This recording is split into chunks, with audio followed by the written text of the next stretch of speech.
You know, former Defense Secretary and generally awful human being Donald Rumsfeld once said, "There are known knowns," and these are the things that you know that you know.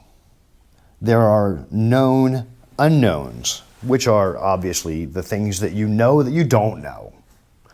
But there are also unknown unknowns, and these are the things that you don't know that you don't know. And historically, the latter has been the most problematic. I mean, yeah, I agree with Donald there. In this case, our known was we have a Predator Hemi engine in a box. Our known unknown was, why is it in a box? And, can we put it back together and make it work? And our unknown on this one was, it has spent some time full of water. Now, as you can imagine, that does not have a positive effect on engines. And this one was no exception to that rule. Once we got it all torn apart, realized that on the head, the valve seats are just destroyed. I mean, they're just trash. There's no working with those. Fortunately, because a lot of people don't like the Hemi heads, and if you don't know why, go watch my Hemi versus non-Hemi video. But a lot of people don't like the Hemi heads, so I was able to put a message out to my group of friends, and dun, dun, dun, a friend of ours came across with a brand new Hemi head. I'm going to set it aside for right now because we also have a really terrible block. Our block, I honed it, but it looks terrible. There's so much crap in that bore. I honed it about as well as I figure I could. It feels smooth. It's not terrible, but you can still see pretty clearly kind of the high water marks, that it's experienced, I guess, with, the tides or whatever the hell was going on with this thing. But we're going to use it. There are no deep vertical scratches, which are really, what we're mostly concerned about, right? Anything that you can feel with your fingernail that goes up and down in the bore is a big problem. A little scuffy, weird shit, piston slap, all that stuff. Don't worry about it. Worry about it, but in this case, we can't worry about it because, like Donald Rumsfeld said, you go to war with the army you have. So get on your grubby shit. We're going to be in the machine shop today, and let's do it, all right? Okay, so we've got this little fixture we made to hold the Hemi heads while we are running them through the mill. All right. Okay, that's ready to mill.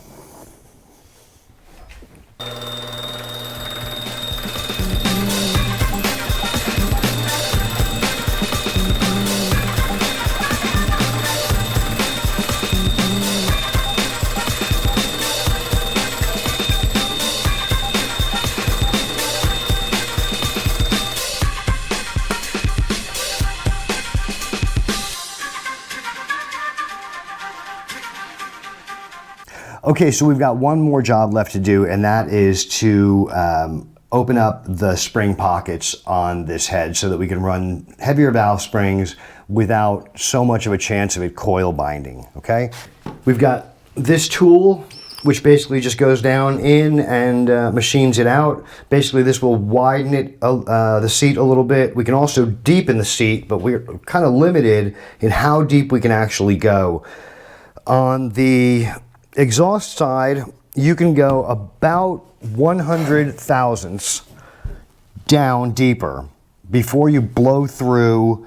Let me think. On the exhaust side, we blew through the roof of this casting into this airspace, right? So it would leak oil. So you can go about 100 thousandths down before you blow through here.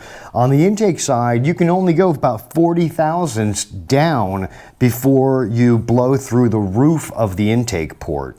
So, we're kind of limited. It'd be nice to be able to to bore those real deep so that we can put big heavy springs, squish them down a whole bunch with a big high lift cam and not have them bind. but we can't, and that's why Hemi heads suck. So anyway, here's how we machine out our spring pockets. I'm not going to go real deep on these. I'm just going to basically open them up and make them flat. So let's do that. All right.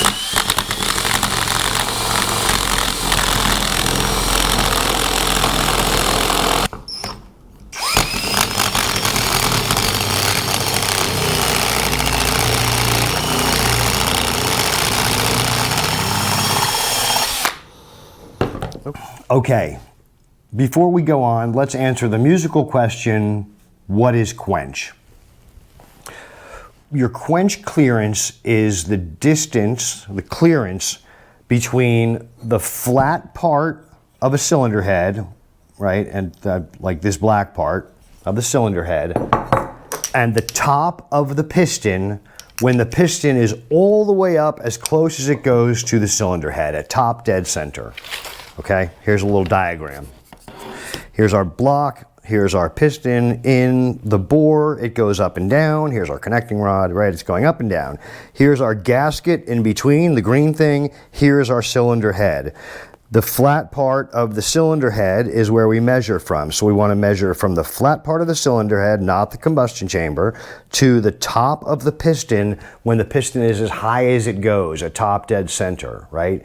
We want to maintain 0.030, 30 thousandths distance between that flat area and the top of the piston, right? Because the piston can come up, the piston can rock, it can do stupid shit. We don't want those ever hitting each other because it'll fracture the rod and then the rod will come apart. So we want to maintain 30 thousandths quench, okay? That's a number that we really have to manage on a straight valve head, but typically on a Hemi, it's not a concern. Here's why.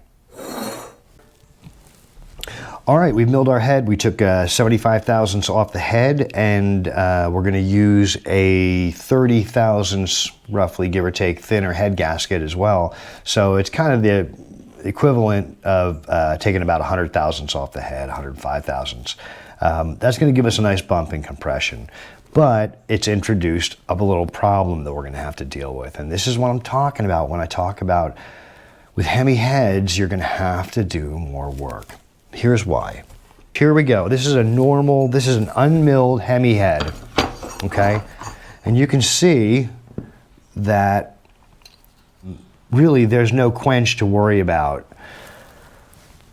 However, when we mill this down, that hole, that depression becomes smaller, right?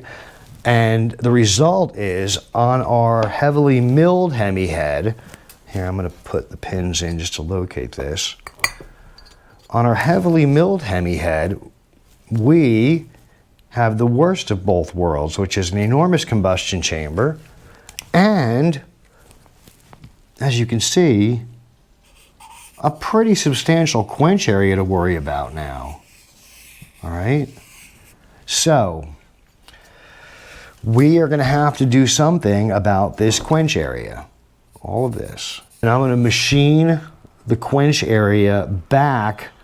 I'll take 15 thousandths just to be sure, but I'm going to basically machine this all back and recess that quench further down into the head to maintain my total of 30 thousandths clearance.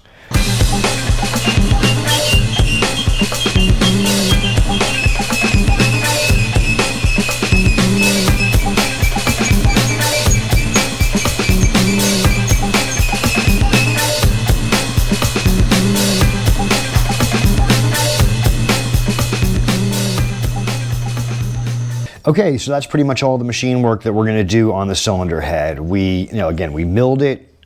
We machined in a quench area to deal with the resulting quench, from machining the head so much. So on a race motor, I would spend some time working on the ports. This is a backyard motor, so we really don't care. So this is, for all practical purposes, machine work is done. The only last little bit of machine work that we have to do, we removed the governor on this block. We plugged up the small holes, the little 1/4-inch holes, by running just 20 bolts down into them, or machine screws down into it. You don't have to tap them, you don't have to do anything, just run it down into there with some Loctite, and the fit is close enough. On the On the oil sensor wire port, it's a little bit more involved. Some folks like to run a bolt in there. I like to use a pipe plug. Pipe thread is tapered, and so you know, once it goes in there and tightens up, it's not going to come back out. It's meant to seal, where normal, you know, normal thread is not intended to seal. It can leak oil, but a pipe thread, as it tightens down, it's tapered, and eventually it gets to a point where it's not going to, you know, it's not going to leak. So we're going to drill it out to 7/16.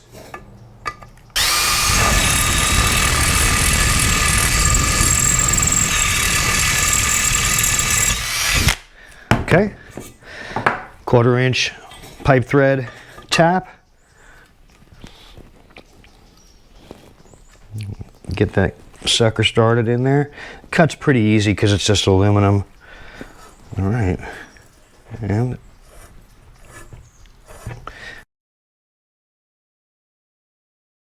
okay, so our oil level sensor hole is tapped and ready for a plug. We're going to take this over to the parts washer, give it a real good cleaning. Same thing with the cylinder head. We'll go through it, make sure it's really, really super clean before we start putting this thing back together. So that'll be our next episode. Come on back, check it out. Do me a favor, hit the subscribe button if you haven't already. It's free. And, you know, we try to give you guys some decent content here, some useful stuff, a couple of laughs. So, yeah, if you haven't done that, do it, you know, do it. All the cool kids are doing it. You should do it. So there you go.